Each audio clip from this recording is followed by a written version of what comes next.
Una vez que tenemos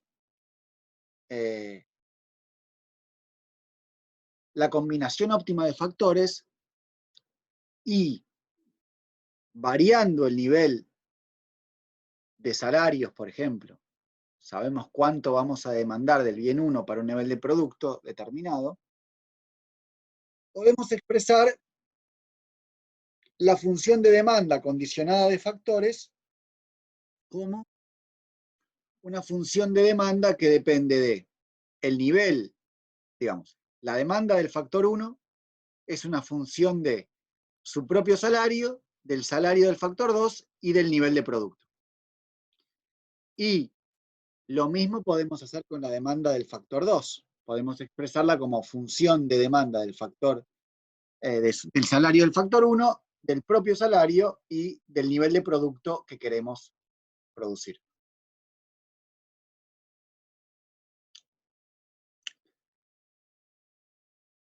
Una vez que tenemos las demandas condicionadas de factores, lo que podemos obtener es la función de costos mínimos para cada nivel de producto. Es decir, podemos obtener la función de costos que ya no es el P por Q cualquiera, digamos, el W por el X o W1 por X1 más W2 por X2, sino que es el W1 por el X1 que minimiza costos para ese nivel de W1, ese nivel de W2 y ese nivel de producto, más W2 por la cantidad demandada del factor 2 que minimiza costos para, de nuevo, W1, W2 y el nivel de producto que quiero producir. Es decir, la función de costos mínimos no es la función de costos que teníamos antes, sino que es el precio, el producto entre el respectivo W y la cantidad demandada del factor que permite minimizar costos a los precios de ese factor y al nivel de salario respectivo. Si yo supongo, que es lo que vamos a hacer en la clase que viene, digamos, pero vamos a empezar a jugar ahora un poco con esa relación, que durante el análisis ahora mantengo constantes W1 y W2, lo único que hace variar los costos y agrego la elección de factores es el nivel de producto. O sea, es obvio que un cambio en los precios relativos va a cambiar la elección óptima de los factores, por lo que acabamos de ver en la clase, digamos, en la hora anterior, la hora y media anterior. Lo que va a modificarse ahora es que si se modifica el nivel de producto, también se van a modificar las combinaciones, el uso de factores. Digo, si yo quiero producir una cierta cantidad de producto, para un determinado nivel de salarios voy a usar una cierta cantidad de factores. Si se modifica la escala de la producción, si quiero producir el doble de producto, bueno, tendré que usar el doble de factores si los rendimientos son constantes, menos del doble de factores si los rendimientos son crecientes, más del doble de factores si los rendimientos son decrecientes, como vimos en la clase pasada, pero siempre voy a tener que usar más factores productivos. Ergo, los costos van a cambiar. Aunque no cambien los precios de los factores, los costos van a cambiar porque estoy cambiando la escala de la producción. Dependiendo si los rendimientos son crecientes, constantes o decrecientes,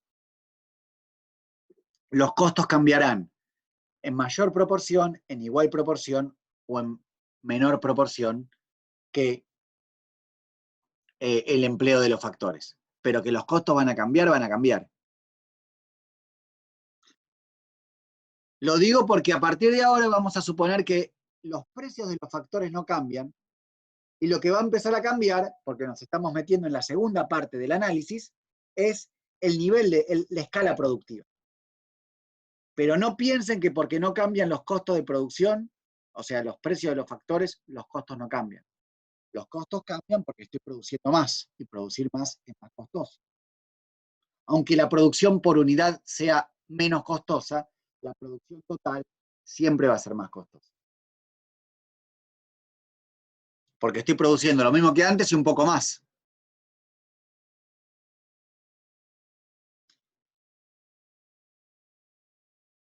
Entonces, lo que vamos a hacer ahora es expresar la función de costos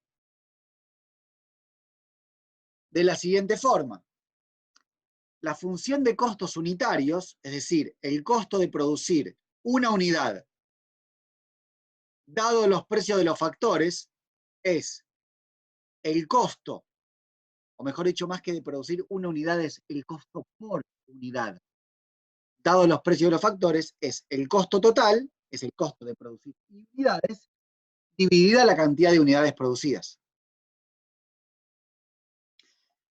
Y el costo mínimo de producir y unidades lo podemos expresar como el producto entre el costo por unidad de producir esas y unidades multiplicado por la cantidad de unidades producidas. Como les decía hace un momento, si los costos unitarios son constantes, entonces los costos totales crecen proporcionalmente con la producción. O sea, si yo duplico la producción, mis costos totales van a duplicarse. Si los costos unitarios son decrecientes, mis costos totales se van a incrementar menos que proporcionalmente con la duplicación de la producción, porque los costos unitarios están cayendo. Dicho de otra manera, si los rendimientos son crecientes y los costos entonces son decrecientes, porque para producir lo mismo necesito, o sea, si yo duplico la producción, necesito menos que duplicar el uso de los factores, por definición de rendimientos crecientes, el costo se va a menos que duplicar. Ergo, si los costos son decrecientes, la producción crece, perdón, esto es al revés, menos que proporcionalmente. Estaba bien, no dije nada, porque son costos, no la producción. El costo total crece menos que proporcionalmente. Si los costos son crecientes, el costo total, o sea, el costo unitario por la producción total, crece más que proporcionalmente que la producción. Duplico la producción, mis costos totales más que se duplican. Eso es importante que lo tengan en mente, digamos. Hay una relación entre rendimientos y costos, y entre costos unitarios y costos totales, dependiendo si los costos unitarios son crecientes, decrecientes o constantes.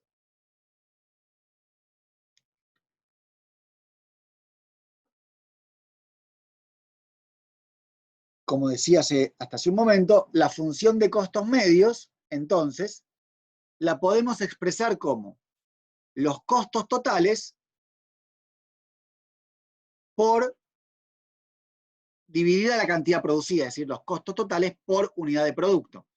Si el costo total es 50 y la producción es 100, el costo por unidad de producto es un medio. Y como vimos que el costo total se puede expresar como el costo unitario por la cantidad producida, el costo medio es el costo por unidad producida. De producir la unidad, la cantidad I, no cualquier unidad. Si los rendimientos son constantes a escala, los costos unitarios van a ser constantes. Si los rendimientos a escala son crecientes, los costos medios van a ser decrecientes. Y si los rendimientos son decrecientes a escala, los costos medios o unitarios, recordemos que son lo mismo, van a ser crecientes. O sea, supongamos que los rendimientos a escala son constantes. Si yo quiero duplicar la producción, voy a tener que contratar el doble de factores. Me va a costar exactamente el doble si los precios de los factores no cambian. Si los rendimientos son crecientes y yo quiero producir el doble, como los rendimientos son crecientes, no necesito contratar el doble de factores productivos. Voy a tener que contratar un poco menos del doble. Ergo, los costos unitarios me van a caer. Porque voy a producir el doble, pero voy a contratar menos del doble de los insumos, ergo, los costos por unidad van a caer. Si los rendimientos son decrecientes y quiero producir el doble, voy a tener que contratar más del doble de factores, ergo, para producir el doble voy a contratar más del doble, los costos por unidad van a aumentar. Si yo antes para producir una unidad contrataba, para producir 5 unidades contrataba, no sé, una unidad de trabajo y una unidad de capital, y los rendimientos son decrecientes, si quiero producir el doble, o sea, si quiero producir 10 unidades, voy a tener que contratar más de 2 unidades de trabajo y 2 unidades de capital. El nuevo cociente entre producción y costos va a ser menor que antes. O sea, los costos por unidad van a aumentar. Esto siempre manteniendo los precios de los factores dados. Estoy manteniendo el precio de los factores W1, W2, lo anoto acá para que lo quiera anotar, dados. ¿Ok? Ojo con eso. Estoy variando la producción, pero estoy asumiendo que los salarios de los factores productivos, o sea, el salario, la tasa de interés, la renta de la tierra, dependiendo del factor que se trate, no modifica su remuneración.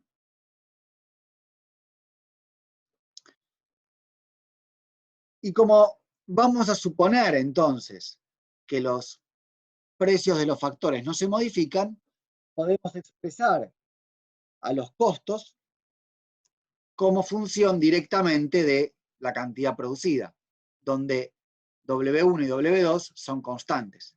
Digo, cuando tenemos una función de la forma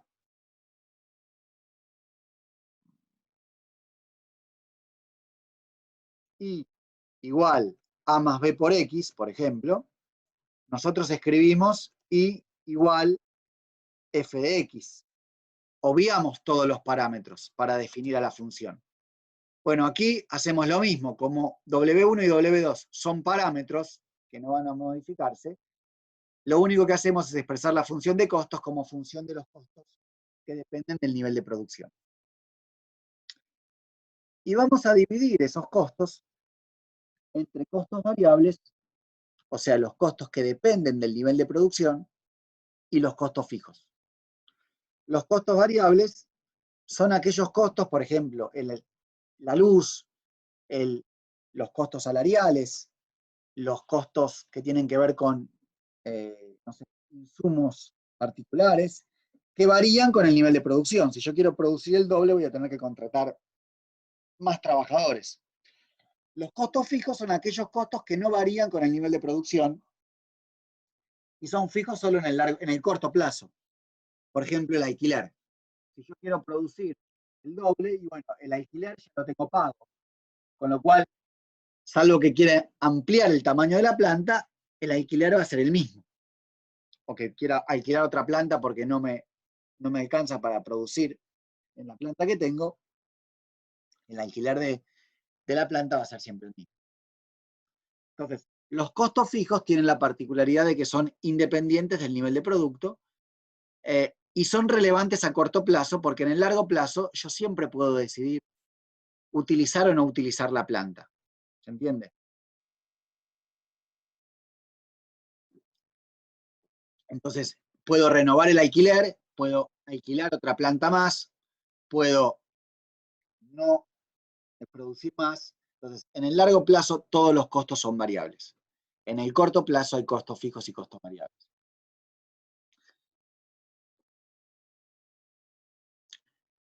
Lo que tenemos aquí graficado es la función de costos medios, que es simplemente la suma de los costos fijos medios y los costos variables medios. O sea, los costos totales los dividimos entre, voy a escribir acá, los costos totales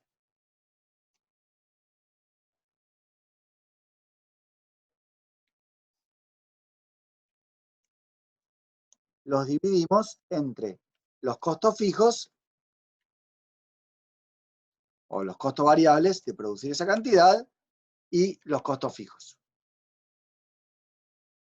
de producir esa cantidad, que son independientes de la cantidad, con I minúscula.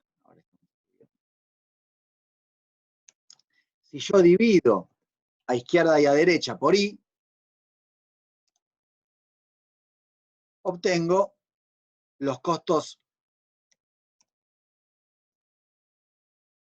variables sobre la cantidad producida, o sea, los costos variables medios,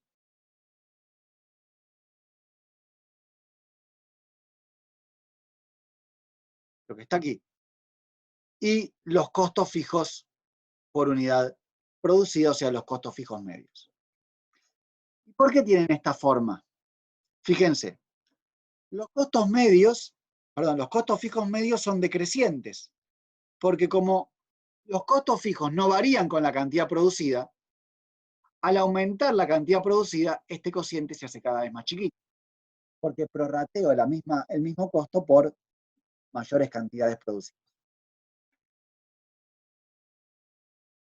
Ergo, el costo fijo medio es decreciente. El costo variable medio, por su parte, suponemos que es creciente por el accionar de los rendimientos decrecientes. Es decir, si yo quiero producir una cierta cantidad de producto y adiciono factores productivos, pero por definición hay un factor que no varío, el factor fijo, estoy agregando trabajo a una determinada cantidad de factor fijo que no estoy modificando, ergo, los rendimientos empiezan a ser decrecientes, los rendimientos marginales, ergo, el costo variable medio, que ya vamos a ver en un ratito que coincide con el costo marginal, empieza a ser creciente. Porque yo estoy produciendo lo mismo, o sea, estoy produciendo más, aumentando el factor variable y manteniendo constante el factor fijo. Ergo, el costo variable medio es creciente. Y el costo medio tiene forma de U, porque primero ponderan con mayor proporción la caída de los costos fijos por el efecto del aumento de la producción, o sea, los costos fijos medios, y después empiezan a ponderar los rendimientos decrecientes por el aumento de la producción. Entonces, la forma de U primero se justifica porque primero los costos son decrecientes y después son crecientes. Primero ponderan los costos fijos medios más y después ponderan más los costos variables medios.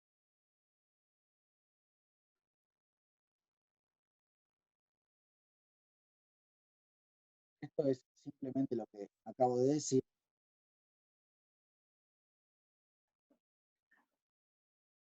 Podemos definir análogamente a como definimos los rendimientos marginales, los costos marginales.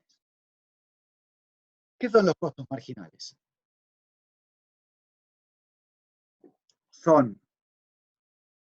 Indican la variación en los costos ante una variación en la producción. O sea, ¿cómo varían los costos cuando yo paso de producir I a producir I más delta I por unidad producida?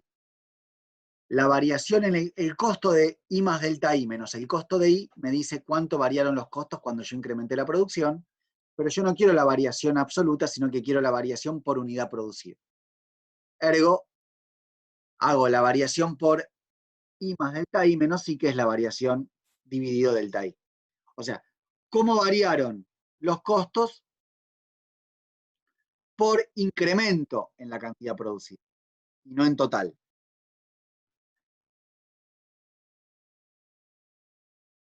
Noten lo siguiente. El costo marginal de producir la cantidad I lo podemos escribir como el costo fijo de producir I más delta I más el costo variable de producir I más delta I menos el costo fijo de producir I más el costo variable de producir I, menos todo esto. Ahora, el costo fijo de producir I más delta I es el mismo que el costo fijo de producir I, porque justamente por definición de costo fijo, los costos fijos no varían cuando varía la cantidad producida. Por su parte, el costo variable de producir I más delta I menos el costo variable de producir I me da la variación en los costos variables. Ergo, el costo marginal de producir I no es otra cosa que la variación de los costos variables por cambio en la cantidad producida. O sea, lo que les decía recién, el costo marginal me indica cómo varían los costos variables porque los costos fijos no varían. Y además, el costo marginal de la primera unidad es el costo marginal de 1 de producir esa unidad menos el costo marginal de 0, perdón, el costo total de producir 1 menos el costo total de producir 0, dividido delta I, que en este caso es 1. Ergo, la variación, o sea, el costo marginal es el costo variable de 1 más el costo fijo de 1 menos el costo variable de 0 más el costo fijo de 0. El costo fijo de 1 menos el costo fijo de 0 se cancelan porque, como recién dijimos, no varían los costos fijos. Pero ¿cuánto es el costo variable de producir 0 unidades? El costo variable de producir 0 unidades también es 0. También es 0 porque producir 0 unidades no implica contratar a ningún factor variable. Ergo, todo esto se va y llegamos a la conclusión de que el costo marginal de la primera unidad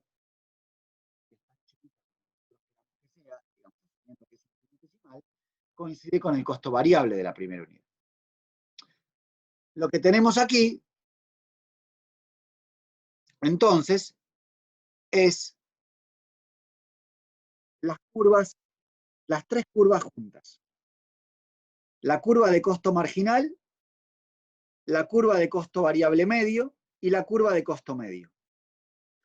La diferencia con lo que vimos un par de slides arriba respecto a los gráficos es que aquí lo que se asume es que también la curva de costo variable medio es primero decreciente y no es siempre creciente. ¿Por qué primero es decreciente? Porque en un momento los rendimientos son, al principio de la producción, los rendimientos son crecientes. Y como los rendimientos son crecientes, los costos medios van cayendo. El costo marginal tiene la particularidad, por lo que vimos en el slide anterior, en que coincide con el costo medio variable en la primera unidad producida. Y la diferencia entre el costo variable medio y el costo medio, o sea,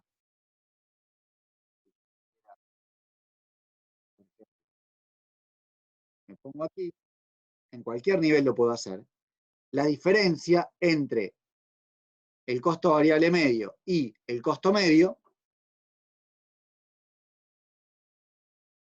este es el costo variable medio, lo calculo con esta proyección, este es el costo, perdón, el costo medio total, este es el costo variable medio total, me lo da, no sé, el valor que está aquí, la diferencia vertical es el costo fijo medio.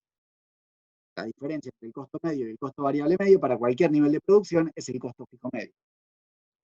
Fíjense que el costo variable medio y el costo fijo medio se van acercando porque cuando el nivel de producción tiende a cero, perdón, tiende a un nivel muy grande, el costo fijo sobre el nivel de producción tiende a cero. Y esa diferencia que se hace cero tiende a hacer que el costo variable medio y el costo medio coincidan cuando la producción es lo suficientemente grande. Lo último que quiero que noten es que si el costo marginal es menor al costo variable medio, como ocurre en todo este tramo, el costo variable medio está por encima del costo marginal, el costo medio variable es decreciente. ¿Por qué es decreciente el costo medio variable? Porque yo estoy agregando sucesivas dosis de producto que son marginalmente más baratas.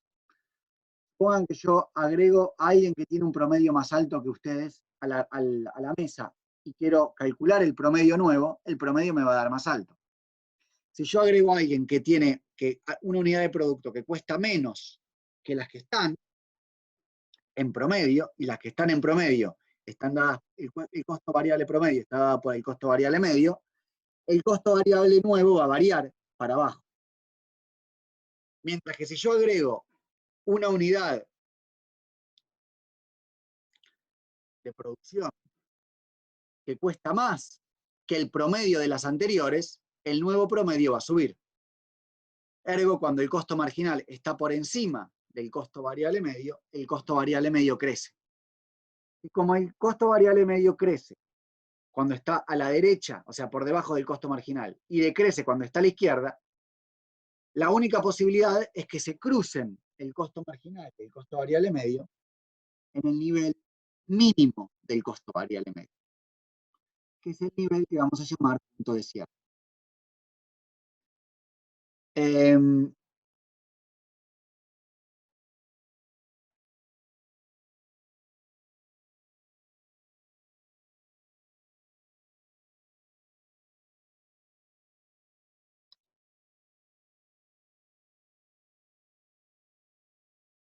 Sí.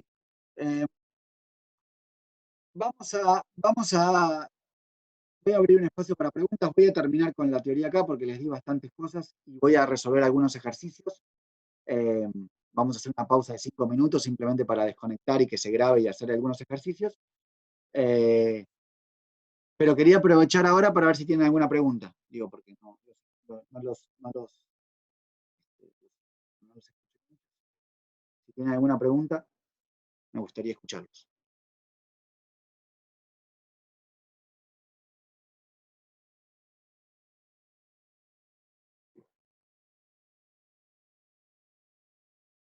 ¿Ninguna pregunta?